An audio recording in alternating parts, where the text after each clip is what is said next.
દોસ્તો, તમને ખબર છે આપણી શાળામાં આજે અદ્ભુત પ્રયોગ પ્રસ્તુત થવાનો છે? અરે હા, આપણી શાળાના વિદ્યાર્થીની આ પ્રોજેક્ટ બનાવેલો છે. તેનું નામ મહેક ચૌહાણ છે. ધોરણ 6 ના વિદ્યાર્થીની સાથે મળી અમે સૌ પવનચક્કી વિશે ઇન્ટરેસ્ટિંગ ચર્ચા કરવાના છીએ. આ પવનચક્કી આ રીતે ફરતી રહે છે અને તેમાંથી ઉર્જા ઉત્પન્ન થતી રહે છે. પવનચક્કીને ચોક્કસ આકારવાળા પાંખિયા પણ હોય છે. આ પાંખિયા તેને ચક્રાકાર ગતિમાં ફેરવે છે. હાઈવે પર જતા તમે ખેતરોમાં લાગેલી પવનચક્કીને જરૂર જોઈ હશે. આ પવનચક્કી પવન ઉર્જાને વિદ્યુત ઉર્જામાં રૂપાંતર કરે છે. તેને વિન્ડ ટર્બાઇન પણ કહે છે. આ એક પ્રકારની પુનઃપ્રાપ્ય ઉર્જા છે, જેના મોટા ભાગે વિન્ડ ફાર્મમાં પણ હોય છે. પવનચક્કી પવન ઉર્જાને વિદ્યુત ઉર્જામાં રૂપાંતર કરે છે. તે એક સરળ સિદ્ધાંત પર કામ કરે છે. જ્યારે પવન ફૂંકાય છે ત્યારે પવનચક્કીના પાંખિયા ફરે છે.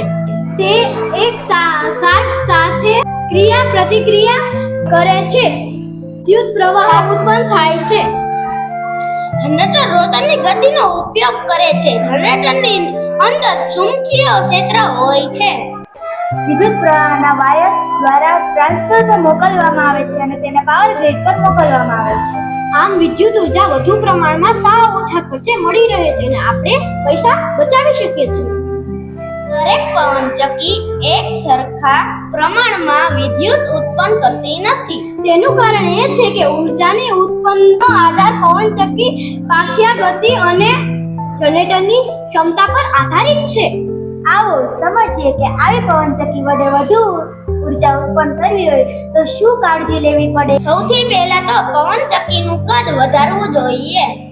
એટલું જ નહીં, પવનચક્કી સંખ્યા વધારીએ તો પણ આપણને વધુ પ્રમાણમાં ઉર્જા મળે છે.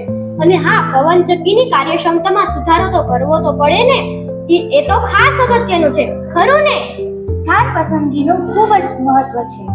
આ બધું તો ઠીક, પણ સૌથી અગત્યનું ઉર્જા સંગ્રહ પ્રણાલીનો નૂતન ઉપયોગ.